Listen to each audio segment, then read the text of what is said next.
and I've seen all 3 on my YouTube channel. I try to focus on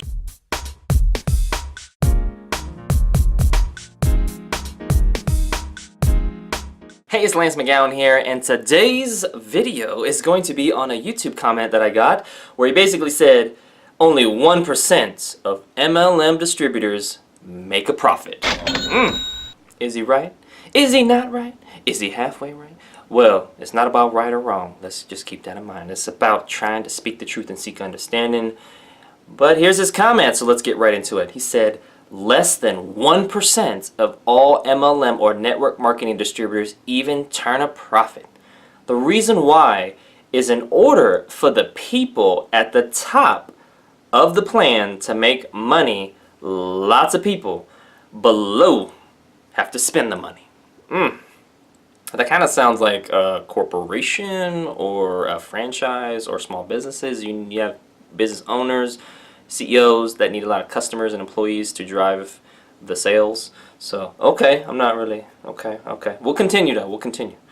All the distributors cannot make money. The money has to come from somewhere. Okay, I'm still trying to understand how that's different than regular business, but okay. Money, yes, money does not magically appear out of the air. It has to come from ideally real products for real money, and there's a value exchange. Okay, because you believe that the products are worth more than your money, and boom, that happens. But okay, let's continue here. He said almost all money in network marketing comes from other distributors with very, very few sales outside of the distributors. Okay, so that is a claim. Where's your facts to support it? Because if you're specifically talking about the company I'm a part of, they have an income disclosure statement, and it says, depending on what year you look at, anywhere from 60 to 80% of people are wholesale customers. Out of the total, wholesale members, 60 to 80%. And that's measured by if they've enrolled somebody, basically. But if you look at behavior, it's probably closer to like 80, maybe even 90% in a lot of cases. So, or wholesale customers.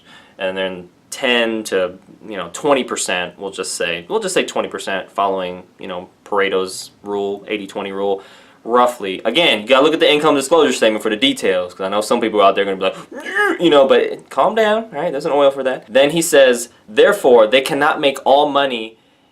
Many have to lose money, so some can profit! Exclamation point. First of all, when you get a wholesale membership, okay, so there's 2 distinctions. You have the wholesale customers in general, we'll just call them wholesale customers, and you have the business builders or the distributor side. Okay, so if you're just talking about the distributor side, yes, there are a smaller percentage of people that make money or real money, or if you're looking at US average household income money or and above, yes, they're less, but that's due to a number of factors which I have covered in other videos. I'm not going to cover all those. Well, I guess I will cover those. The success, right, is not just financial, but when it comes to network marketing businesses in general, it's due to 5 factors: your skills, your goals, your effort, as well as the quantity and quality of your network, as well as the lead generation system or strategy, meaning how many people you're talking to on a daily basis. Now, depending on how developed those are, will determine how much you're limited or how much sky's the limit with regards to your financial success or rank success within a network marketing business. And people like this don't cover that because they're just trying to say, well, those distributors lose money, and here's why: because all the money is coming from other distributors. Well, first of all, which company are you talking about? Number 2, do you understand really what's going on? Besides, I mean, yes, you have to look at an income disclosure statement, you need to look at a compensation plan, and you also need to understand how sales works in general, but also within a network marketing company, which Eric Worre does talk about.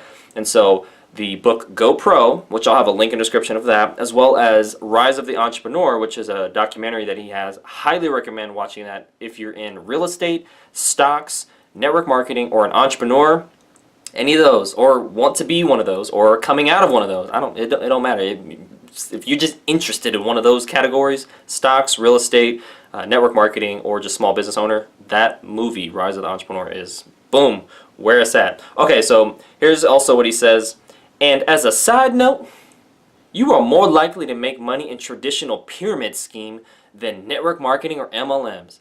Okay, this person, he made a lot of claims without a lot of facts to support it. So I'm just going to say, sounds like you have, well, actually I do give a response right here. So let's just go over that. I said, thank you for sharing your opinions and thoughts. I hear what you're saying because it's important people feel heard and understood. Boom, there you go.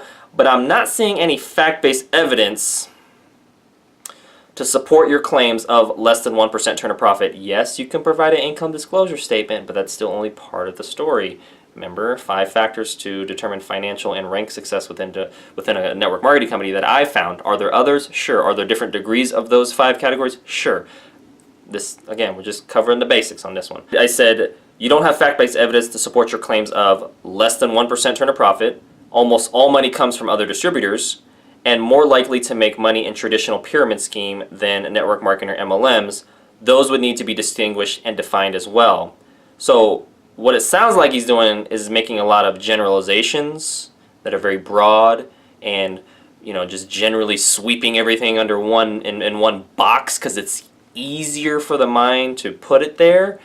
But the problem with that is it leads to inaccuracies, okay? Because there are exceptions to every rule, and the rules are different depending on, you know, different industries as well as business types and the way they do things. But if you have an anti-MLM predisposition, which means you discount anything that is for an MLM, then in advance, by the way, then yes, of course you're going to have what this person believes. I followed up in saying my videos below cover the topic of MLMs in a more objective way. Right? Because there's different types of truths too, right? There's objective truths, which can be proven with research and studies and replicated by others. There's more personal truths, which is more like what you feel, a story that's unique to you. And yes, could some of those overlap? Sure, but we're just putting them in categories for now. And then the third is what I call repetitive truths, meaning the more times you say something, the more either yourself or others believe it's true. And I've seen all 3 on my YouTube channel. I try to focus on objective truths, meaning it's based on facts or fact-based information, studies, research that looks at both sides of the coin, okay? That's what Rise of the Entrepreneur does with Eric Worre. Yes, he has a home team, which is trying to help network marketing people be more professional, and he says it's not perfect network marketing, but it's better than what other options are out there. I believe that as well, but there's reasons for that as well. Okay, so I gave the 2 links, so it's MLM scams, so there's a link to that. Link will also be below for you. And then top 7 objections people have with the company I'm with, so boom, there's that. Because, you know, there's, with people that have objections, they're very common, they come up a lot, and it's because I don't think they are being objective. That they're relying on a lot of repetitive truth. I guess we'll go repetitive truth, and then a lot of personal truth. So something that's true for them because they feel a certain way or have a bad experience with a company, whatever that is. Or they may have some objective truth, but it's more subjective truth, meaning it's very one-sided. Even if it's fact-based, it's not sharing both sides of the coin. And that's a problem because, again, it leads to inaccurate conclusions, and then they go spreading that out into the masses or on my YouTube channel, and I have to correct or rebuke that because it's not fully true or not fully accurate. So that's just more context. He left another comment, though, because this ain't where the story ends. He left a comment, he says,